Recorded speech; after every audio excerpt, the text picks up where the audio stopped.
It has become quite clear that the new arc of One Piece is not going to be anything like any of us had predicted.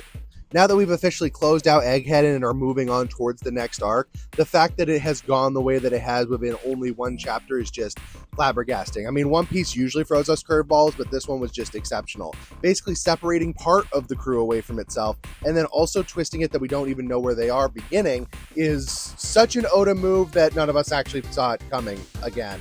But still, what is this new arc going to be about? What does it entail? And what are some future predictions about what will happen in it? Well, if we're going to talk about that, we should reasonably talk about why these Straw Hats were the ones that were taken. In case you're unaware, we currently have 6 missing Straw Hats. Those are Luffy, Zoro, and Sanji. And then on the other side, we have Nami, Chopper, and Usopp. And as you're already aware, that's pretty much the Monster Trio and the Weak Trio have both been taken. And there's probably a very specific reason for that. One of the most prevalent theories that has happened since this began is that this will be a kind of training arc for them. And while I think this will be a power-up arc, I don't think training is exactly what it's going to entail. I think more than likely what we're going to see here is, based on where they are, and we're going to get to that in a second, this is more than likely a trial of some kind. And I think I know which trial it's probably based off of, because it ties into Norse mythology, because I think they're on Elbaf. And yes, that is where I think they are. More than likely, a lot of people have speculated that this is Elbaf for 2 reasons. One is that the building they're in is clearly made out of Legos. Legos originate from Norway, and because of that, the giants are associated with that because they are based on Norse mythology. The second is that this appears to be more like a dollhouse than anything else, and if that's true, it's probably a dollhouse belonging to a giant that has effectively captured them. Now, the speculation is that the person who's captured them is more than likely Prince Loki of the Giants, and if that's true, I suspect this coming part of the arc will be based on the Utgard Loki story from Norse mythology. Now, if you're unaware and not a massive nerd like me, or don't read or watch overly sarcastic productions, the Utgard Loki story is basically one of 4 Loki, 2 random kids, and some goats. It's weird Norse mythology, we don't question it, basically get wrapped up in a challenge by a very intelligent, very magically powerful giant. He basically puts them through the ringer, forcing them to do different challenges against what are later revealed to be concepts. Not even really people or creatures, but actual concepts of the universe. This will more than likely be very important for the weak trio more than the strong trio, because while I do imagine this will buff the strong trio, it's more than likely about providing power to the weakest members of the group. As we have seen with multiple parts recently, including Egghead and Onigashima, the weak trio don't really able to hold their own anymore quite like they used to be.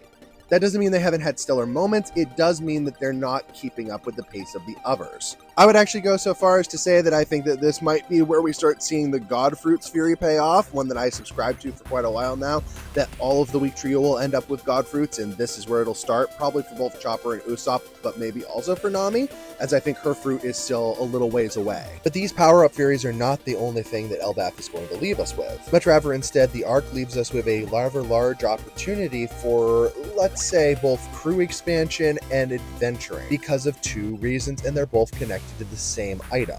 That is that in many pictures of early Elbaf that we've seen, we know that there is a giant tree on the island. Now, some people have started to speculate that this tree will play into a Jack and the Beanstalk style adventure for the Straw Hat Pirates, but interestingly enough, this could actually go both ways, and I mean up and down. We know that there's a way to Skypiea in the western regions of the One Piece world, and a lot of people started to speculate that this tree is actually that entrance. And that makes some sense. Yggdrasil in Norse mythology, which a lot of people speculate this tree is based on, me, myself included, is that it's an entrance to multiple worlds, and it would make sense that this is probably the entrance to Skypiea. So that could tie into a lot of characters. Personal feeling though, I think it can tie into 2.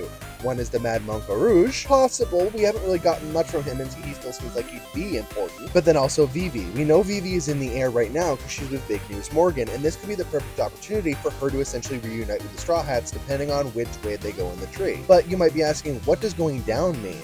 Well, it's entirely possible that the tree might be the way to get down to the sub-levels where the One Piece island is. We know that Laugh Tale is not easily accessible, and there's been a large theory for a long time that it is actually below the sea. It makes perfect sense then that the roots of Yggdrasil might actually tie to another legend that we've heard in the series, the Jewel Tree Adam. We know that Adam is a tree that's been surrounded by war its entire life, and what better civilization would build around war its entire life other than the giants? And this tree in and of itself already has a peculiar connection to another tree, as if there's an Adam tree, there's an Eve tree. And we know the Eve tree because it's the tree that provides light to Fishman Island. Given the biblical naming of a lot of things on Fishman Island, it just is too close for comparison to say that Adam and Eve must have some connection. And if both go down, there's probably a reason of what Adam connects to. And if I'm right that Adam is in fact Yggdrasil, this large tree on the One Piece giant island, then it's very well possible that it could be the location everyone's been looking for, or at least in part. It could be the start of the journey to Laugh Tale. But what do you think? Do you think Elbaf spells big changes for our crew? Let me know in the comments below.